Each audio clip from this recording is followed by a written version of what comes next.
In addition to obtaining the approval of their own sector or region, those who wish to stand for election must be accepted to a certain degree by all sectors of the election committee.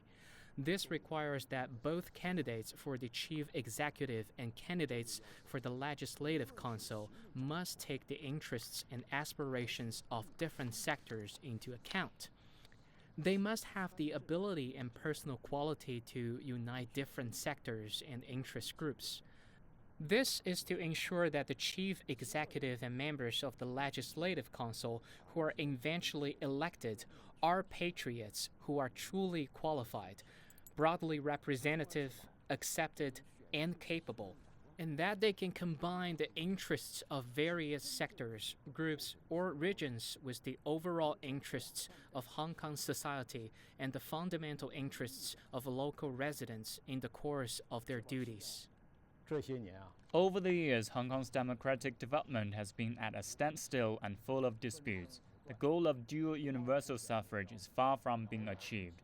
These are entirely the result of deliberate obstruction and destruction by anti-China forces to disrupt Hong Kong.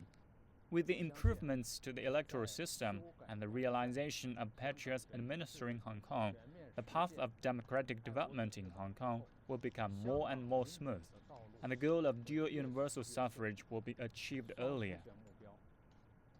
The Hong Kong and Macau Affairs Office of the State Council says developing Hong Kong's democratic system step by step is a provision in the Basic Law and a consistent position of the central government. And the central government's liaison office in Hong Kong says improvement of the electoral system will open a new chapter of administration in the city. And leading officials in the Hong Kong government have expressed their firm support for the adoption of the amended annexes to the Basic Law. And the Macau SAR government says the move will help safeguard national sovereignty, security and development interests and ensure Hong Kong's long-term prosperity and stability.